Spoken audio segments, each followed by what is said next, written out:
tried thousands of shoes over the years, and if it has taught me anything, it's that more shoes doesn't really mean better style. You need to find the right shoes instead. Shoes I really think make or break an outfit, but you don't need unlimited pairs for that. I really think you only need 6. So I'm gonna tell you exactly what they are, why I think you need them, and I'm gonna give you some styling ideas so you can start getting your cost per wear straight out of the box. Starting with the most comfortable and functional pair of shoes you'll ever own, sneakers. And I'm putting sneakers as number 1 because for the majority of you watching this video, they are going to be the most worn shoe in your closet. Because I think at the core of it, a truly great wardrobe comes down to 2 things: comfort and function.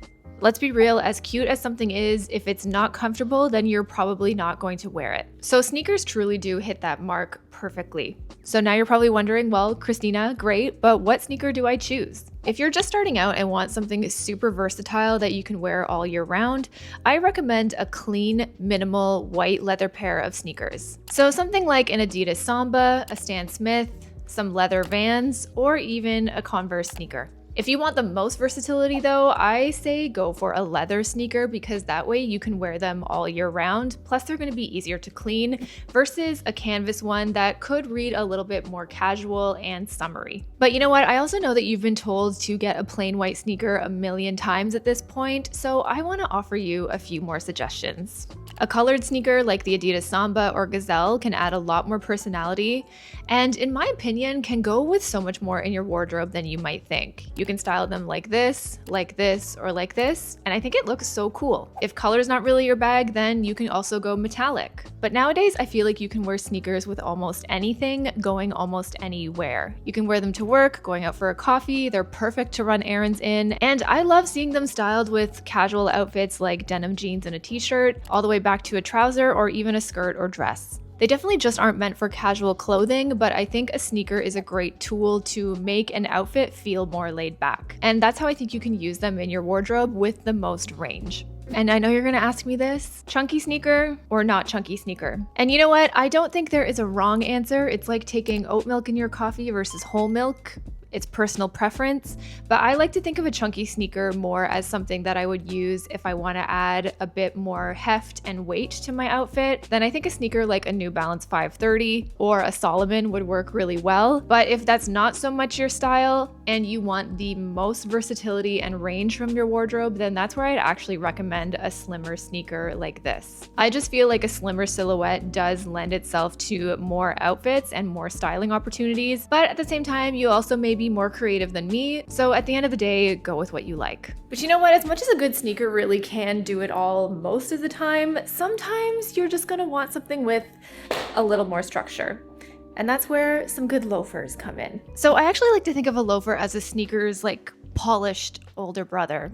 He's structured, he's easy, but still refined. Well, maybe not the older brother, he's just like the hot sibling who has their life together. They dress up an outfit with basically zero effort, and they can add some really cool contrast to a more casual, laid-back look. You've heard of the wrong shoe theory, right? Well, at the end of the day, it's all about contrast. When you pair something that feels a little unexpected and out of place in an otherwise typical outfit, then it just makes the look feel a lot cooler and more intentional. So the loafer has quickly become my favorite version of that. It's a little nerdy, kind of preppy, a little masculine, and that somehow makes it really cool. I love wearing mine with relaxed denim, an oversized button-up, and even leggings. It just adds that little bit of extra structure without trying too hard. Which leads us to ask the question, which type of loafer should you buy?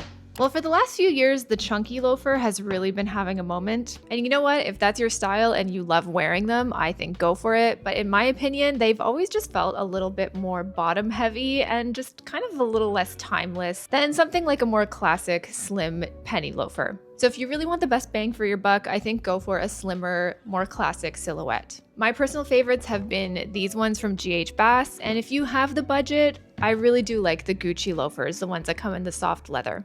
but that's because the hard leather ones chew up my feet. Remember, comfort. Comfort's very important. But I think these ones come at a really great mid-range price point. They're comfortable, they're easy to break in, and they got a lot of great reviews. People seem to love these. And some other tips if you're in the market is just to make sure that you avoid the loafers that are made of plastic, particularly the ones that you'll find from a lot of fast fashion retailers. And that's because plastic can't really break in, it's tough, it's not breathable, and it's just going to wreck your feet. So if you're in the market for a loafer, I really recommend going for leather. And if these are just a bit too classic for your taste, then I still think you can have a lot of fun with a loafer. Try getting them in a fun patent leather in a cool color like this, or if you're really edgy and avant-garde in your style, then you can even go for a tabby silhouette like this. But a loafer doesn't necessarily just have to be worn with a suit or to the office. They really dress down into streetwear so easily, and I just like to think of them as the shoe that I reach for when I want a sneaker, but I just want to feel that little bit of extra polish.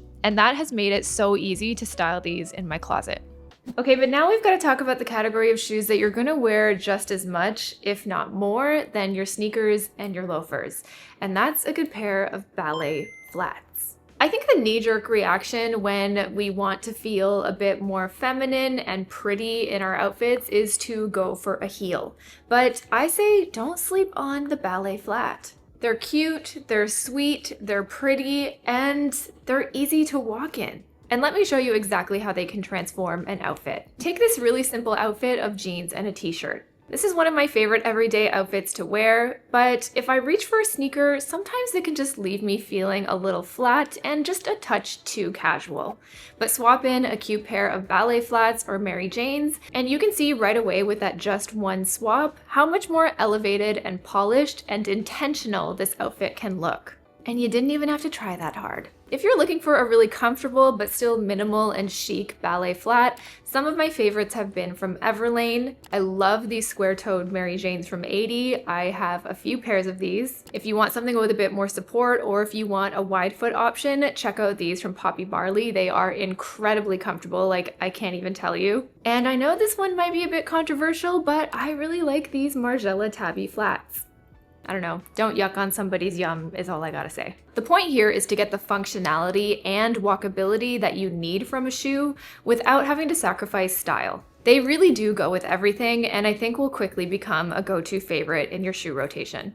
Okay, but before we get into the next shoe essential, I just want to go over a couple of things that I think most people don't really think about, but once you learn this, it's going to make the biggest difference when you're getting dressed and choosing what shoe to wear. It's such a simple thing that I really wish I learned sooner because it has been such a game changer when getting dressed, and that is knowing what shoe color to go with. Because I know you're going to be thinking, oh, okay, great, I'll just get all of these shoes in black. Black goes with everything, it's so easy to style, I'll be one and done. But that is actually a big mistake. For a lot of people and a lot of outfits, black can sometimes feel a bit too heavy. And it can boil down to the entire reason that your outfit feels off when getting dressed. So if you're on the market for any of these shoe essentials, I would encourage you to think about a couple of other colors instead of black, especially if you own a lot of black shoes already. And I think you're gonna get a lot more fun and range out of your closet and your outfits if you add a pair in white, in brown, and in red.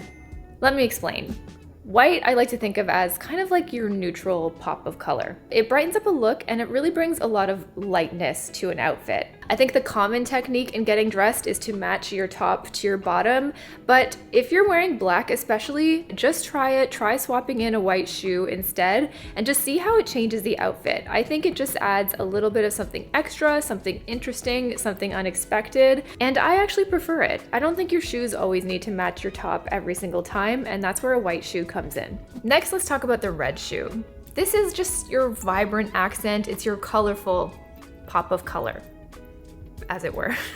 And if it's not red, then go for the color that you like, but I think having that pop of color is just so much fun. I know it's so easy to wear an all black everything outfit, but just swap out the black shoe for a red one and just see how the vibe changes. And brown, I think, is the most underrated shoe color to have in your wardrobe because I like to think of it as your softer neutral. It gives you the same grounding as black does in an outfit, but it's just a little bit softer. It's not as harsh. And especially if you prefer to wear lighter colors or you're a lighter colored type like a summer or a spring, then you're probably gonna find that brown feels a lot more balanced as your main neutral than black anyway. So next time that you're getting dressed, instead of changing the entire outfit when it's off or not working, try swapping out the shoe color and just see how everything changes. Alright, so now that we've covered color, let's get into the next essential, and that is boots. Eee, my favorite. So I think everyone needs at least one good pair of boots in their closet. When I was prepping this video, I was really debating on recommending a classic ankle boot like this, but the more I thought about it, I think you're actually going to get the most versatility out of a tall ankle boot like this. Because this video is all about getting the best value out of the fewest number of pieces, and that's where I think a tall boot really checks all the boxes. You can wear them with mini skirts or dresses, you can wear them with wide leg trousers, and you can even wear them under jeans or over jeans if they're slim enough for a different look. I prefer a pair with a slight heel, one that's still walkable, and with a pointed toe because it's so elongating. But you can totally go for a flat if you prefer. Some of my favorite pairs have been this style from Dear Francis. I don't think they make it anymore, so I will leave a few alternatives linked down below. And if you need something for a wider calf, then you will love these ones from Poppy Barley. And you know what? If a tall boot is not your thing, go for a simple ankle boot, a Chelsea boot like this, and you're gonna love it. Okay, but even the best pair of boots does have its limits. Sometimes you're just gonna want something that feels a bit more refined and shows a little bit of skin. And that is where a good dressy heel comes in. And no, we're not talking about the 5-inch platforms or sky-high stilettos. Also, don't worry, I cleaned the bottom of all of these. Instead, that is where a good slingback or kitten heel comes in. I love a kitten heel because they just give you that little bit of extra height that you might be looking for without, having that whole I can't feel my toes trade-off at the end of the night. So it's a win-win for me. In terms of silhouette, I do love a pointed toe because it keeps that elongating effect throughout the leg. But if that's not your vibe, then I love an open toe strappy sandal like this. Or if you want something with a more round or almond toe, think like a Chanel strappy sandal kind of vibe like this. And this type of shoe does not have to be limited to a special occasion. Of course, I'm going to wear these to a wedding or a big event, but if you're just looking for something extra that a flat, a sneaker, or a loafer, or even a boot just isn't going to give you, try a slingback, try a strappy heel, a strappy sandal, and I think it's going to look so good. Out of all of these shoes, my favorites and the most comfortable have actually been these ones from Sam Edelman. They are affordable, they're easy to walk in, and they come in so many different colors and styles, so I will leave a few options linked down below for you. And if you're looking at your shoes as styling tools in your wardrobe, this silhouette is what you're going to want to reach for when you're just looking for that little bit of extra refinement, or if you want some height, or even if you just want to show that little bit of extra skin. Sometimes you don't want a closed-toe shoe for a certain outfit or a look that you're going for, so having these kind of options in your closet is really going to go farther than you think. And no shoe collection is complete without an easy slip-on sandal or slide. Because again, at the end of the day, we are all about comfort and function on this channel without sacrificing style. So I think it's important to have something that you can just slip on and run out the door in all seasons. My go-to pair all summer has been this pair from A. Emery and this pair from Tiki's. I love the minimalistic design of these, and I think the square toe silhouette of these just makes them feel a bit more modern and polished, even though they're just a flip-flop. So if you're looking to add a really easy sandal in your wardrobe, these are the kind of details that I like to look for. I don't know, they just give me Olsen twin vibes. And if you don't like your toes out, then swap out the sandal with a mule. I think what I really love about a slip-on shoe like this is that they just give you that little bit of extra skin, not so much on the top of the foot, but towards the back. That just makes the outfit feel a little less closed off and heavy. And the sky's the limit in terms of styles. You can go for something more sleek and minimal like this, something fun and embellished like these, or if you want something really casual, like you just want to run out the door and take your dog for a walk, then I love a Birkenstock Boston clog. Plus, you know what? They're lazy girl approved. No socks, no laces, and no shoehorns required. You know what? We've covered the essentials, but I really couldn't finish this video without talking about one bonus category. So let's talk about probably my favorite category, and that is the statement shoe. Also known as the weird shoe or the freaky shoe. Especially if you have your bases covered in your shoe closet, then I think you can let yourself have a little fun. Because let's think about what a shoe does for you in your wardrobe and in your outfit. It can really be the thing that makes it or breaks it. And if you're looking at your shoes in your wardrobe as a tool, like we have throughout this whole video, then a weird or statement shoe also does that. It offers texture, it offers color, and it offers some interest through different shapes and silhouettes. For the statement shoe, I don't actually have any specific recommendations here because I do think it is so personal. So instead, I'm going to give you a few things to keep in mind if you are looking to add this type of shoe in your wardrobe with the idea that you're going to get a lot of wear out of it. So here's how to think about it.